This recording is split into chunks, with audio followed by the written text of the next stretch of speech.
Fl-isfond ta' inċident ieħor bis-swit sit ta' kostruzzjoni, il-Prim Ministru Joseph Muscat ħabbar li minnu fih il-Gvern issospenda temporanjament il-permessi għat-twaqqieħ u tħaffir f'siti ta' kostruzzjoni fil-pajjiż kollu. Dan sakemm jidħlu fis-seħħ regolamenti iktar ċari u li kulħadd ikun konformi magħhom. Dr. Muscat ħabbar din id-deċiżjoni fit-tmiem laqgħa li kellu mal-partijiet interessati ftit ta' sigħat wara li sfronda ħajt qrib sit ta' kostruzzjoni fi Gwardamanġa.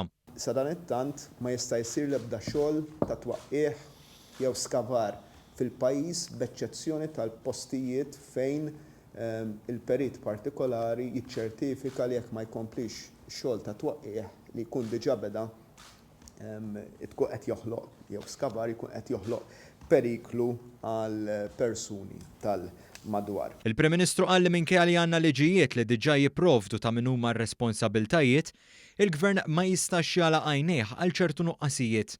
Innota li ħafna minn dawn il-każijiet qed isiru fi proġetti relattivament żgħar, filwaqt li fi proġetti kbar hemm konformità li qed tiġi assigurata.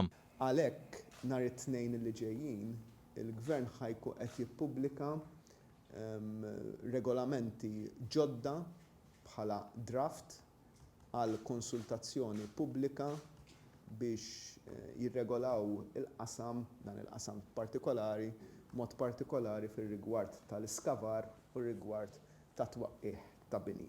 Dr. Muscat qal li l-perjodu ta' konsultazzjoni għal dawn ir-regolamenti se jkun limitat għal 5 ijiem. Dan sabiex l-awtoritajiet u l-korpi kostitwiti kollha jagħtu r-reazzjonijiet tagħhom fl-iqsar żmien possibbli.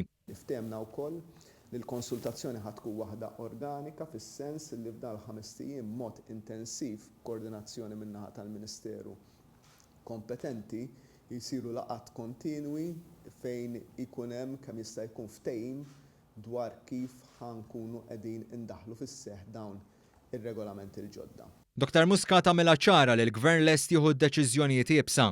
Għalli wara l-perjodu ta' konsultazzjoni, fi żmien 15, il-Kabinet se japprova dawn ir-regolamenti l-ġodda b'mod li jidħlu fis-seħħ dik il-ġimgħa stess.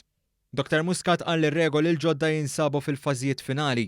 Fost oħrajn jesiġu li l-perit jew is-site manager ikunu fuq il-post meta jittieħdu deċiżjonijiet importanti dwar xogħol ta' twaqqieħ jew skavar.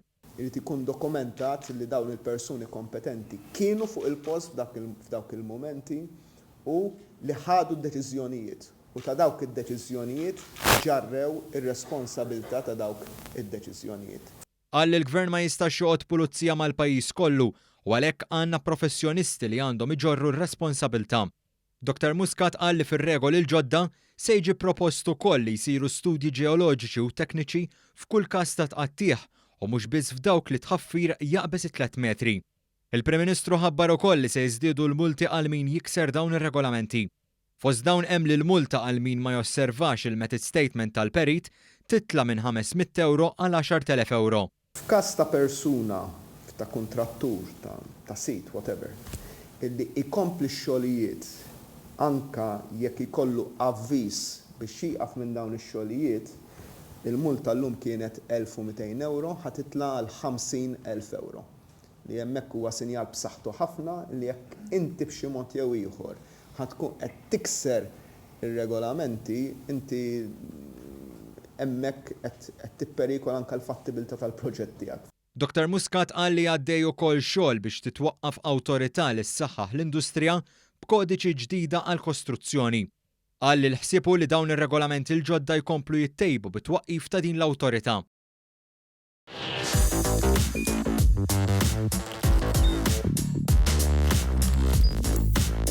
Idħol fuq one.com.mt u hemmhekk tista' tara l-programmi kollha li jxandru fuq One permezz ta' One Play.